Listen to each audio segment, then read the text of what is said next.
this is Daughter Darkness, and today we've got the fourth in this Kingdom Hearts game retrospective series, and with it we have the first prequel of the series, and, well, my least favourite game, Kingdom Hearts 358 Days Over 2. This game released exclusively for the Nintendo DS in May 2009 in Japan, and the autumn of the same year in the rest of the world. It was then converted into a cutscene movie with a lot of the cutscenes adapted and given voice acting and that sort of stuff that it couldn't have on the DS for the 1.5 collection on PS3 in 2013.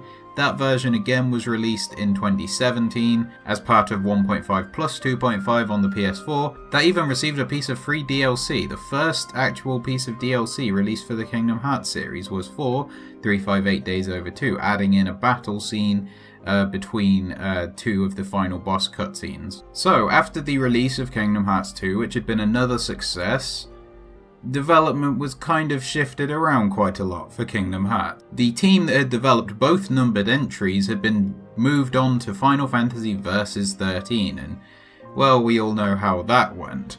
But for now, it seemed to make sense that you had this team that had done really good on Kingdom Hearts, so you moved them on to Square Enix's flagship property.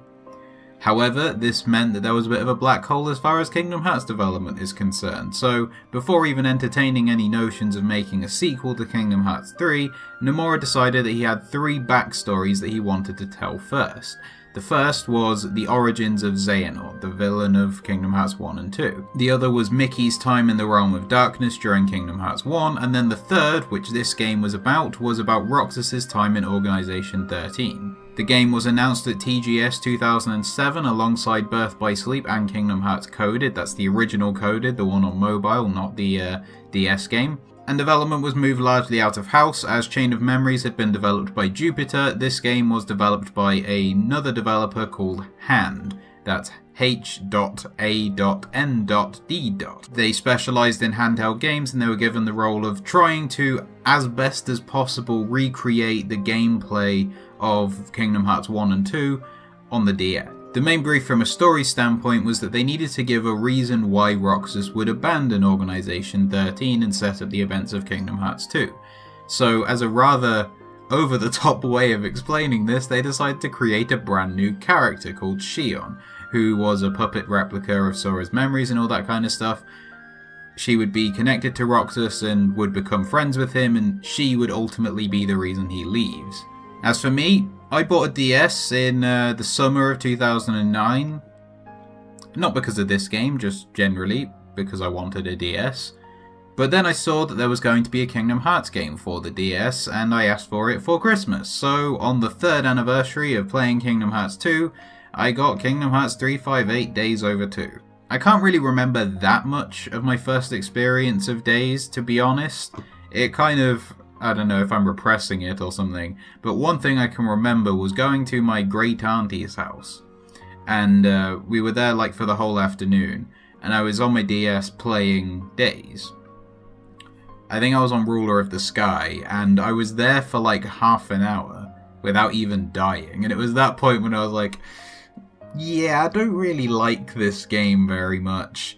And without being too dramatic, 358 Days Over 2 killed my interest in new Kingdom Hearts games for a few years. I still love the first two, don't get me wrong. If Kingdom Hearts 3 had been announced in 2010, I'd have been very excited for it. But for the handheld games that were releasing at the time, I was like, if they're anything like Days, I'm just going to give them a miss. It wasn't for a few years until 2012 when I played a new Kingdom Hearts game that I did actually really like, but we'll get onto that in a few days.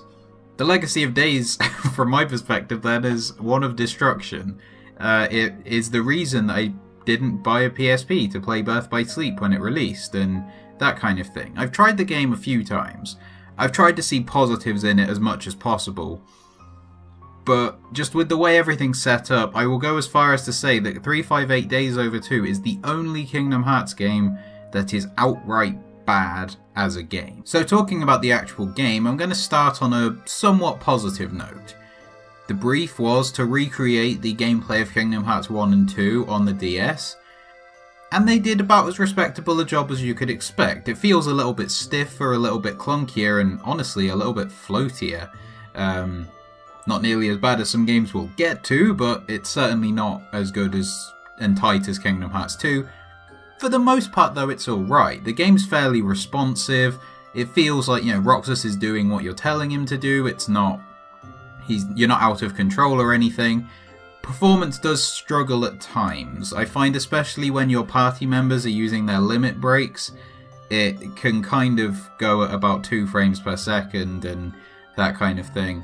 For the most part, that's fine. And the limit break system as well, I think, is quite an interesting idea. That if you've got less than a certain amount of health, you can unleash these particular attacks that do loads of damage and are great.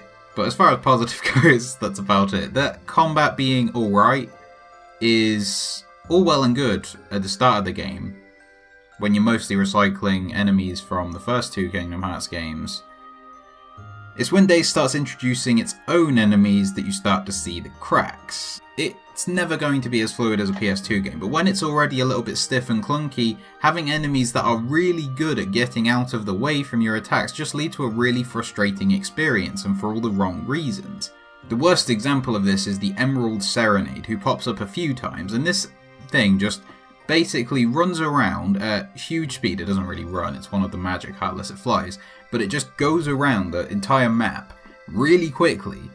You can't chase it because you can't keep up with it. Your only option is to stand somewhere, wait for it to go all the way around, and then try and hit it with magic, because a combo you're very unlikely to get a full combo on, so it just makes the game really tedious for no reason. It's like padding the game. Not only do we have loads of missions, which are mostly filler, which we'll get onto in a minute, but you're padding the game by having these enemies that just take really long to defeat without feeling like you're overcoming anything. You're just standing in a spot and trying to hit it every now and then.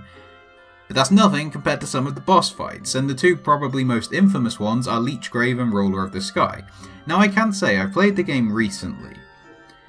Leechgrave's not that bad, I must admit. Like, I remembered him being much worse than he was. You just take out the tentaclaw things, then you go in, he's vulnerable, it's perfectly fine. It's a little bit tedious, but so is the whole game.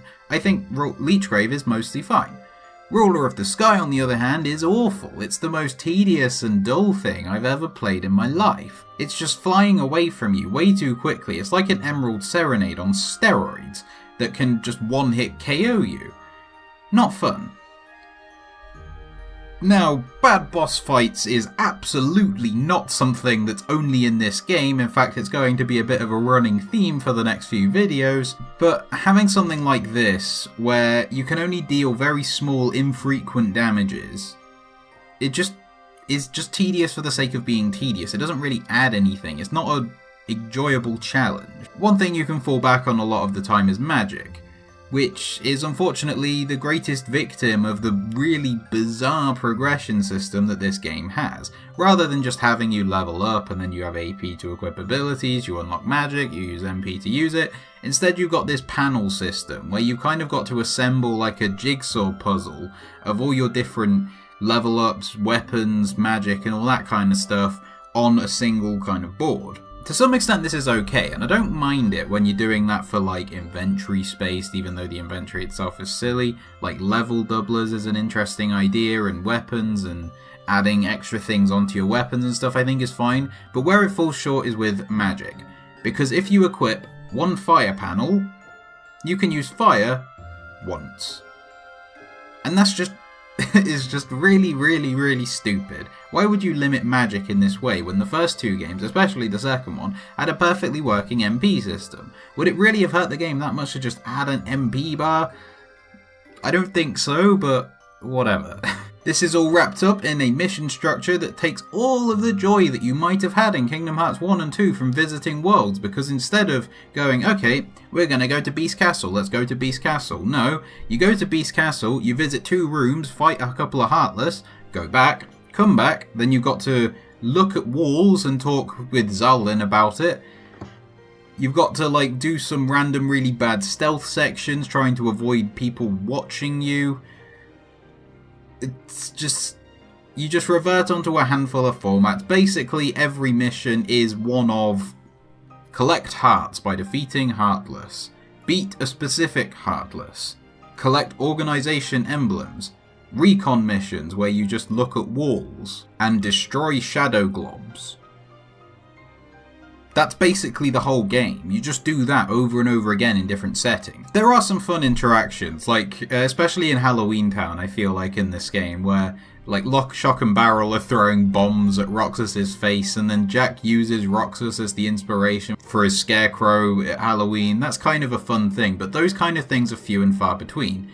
Instead, the entire story is wrapped around 3 people sitting on a clock tower eating ice cream. Now, I understand people really like this story. I don't. I feel like it's one of those things where when you look back and go, oh, I can see, we've come so far and this kind of stuff worked well, it's a good thing to think about in hindsight, but when you're actually watching it, it is just people sitting on a clock tower talking about work while they eat ice cream, and that is literally the story for 90% of the game. Great, Roxas and Shion are learning about the world and they're kind of growing from nothing into fully formed characters, but this kind of leaves off with the point where 2 of the 3 main characters in the game are blocks of wood for half of it, and the only one who's actually interesting, i.e. Axel, buggers off to Castle Oblivion to take part in Chain of Memories for ages. It does get better, and the game does a good job of making you care about their friendship, but I don't think it needed to take this long. I care about Sora, Riku and Kairi's friendship in Kingdom Hearts 1 based on a couple of cutscenes. We don't need a whole game of them talking to each other. The problem as well is that when the story starts getting better and what they're talking about gets a bit more interesting, that's when the gameplay gets worse. This is really worse even in the 1.5 movie, but yeah, on the whole, even the story, it doesn't really work for me. So, as I said, I think Days is the worst Kingdom Hearts game by some distance. It's got some redeeming qualities, like the story is nice to look back on, the recreation of the Kingdom Hearts combat is competently done, but it's just so surrounded by bad qualities that they're just completely washed out by it. However, it is significant. It's the only Kingdom Hearts handheld that used the command menu system from Kingdom Hearts 1 and 2, and it's the last game to use it, the last full game, not counting 0.2, to use it before Kingdom Hearts 3, which I'm hoping will do it justice a little bit more. Meanwhile, Hand would be given another crack at Kingdom Hearts with Recoded, which we'll get onto in a couple of days, but spoilers, they did a much better job there. And the game was of course converted into a film on 1.5, and I would say for a newcomer this is the best way to experience it. Don't watch it all in one go, just watch like 20 minutes here and there. It's slightly better than the game because you're only watching boring cutscenes rather than also playing a boring game between them. But it still irritates me, and this is not really anything to do with Days itself, that on the 1.5 plus 2.5 menu, Days is before Kingdom Hearts 2. That's going to tell newcomers that that was the game that you should play first. You shouldn't, because it basically gives away the entire plot of Kingdom Hearts 2. It's a prequel that very much expects you to know what happened in the original game. So, for any newcomers out there, I've basically spoiled half the game, but on the off chance there's a newcomer here, play Kingdom Hearts 2 first, guys. Anyway, that's all I have to say about 358 Days Over 2. What do you think about it? Please leave your thoughts in the comment section below the video. And while you're down there, please like this video if you did. And if you liked it, then check out my other videos and subscribe to this channel. And as always, thank you for watching.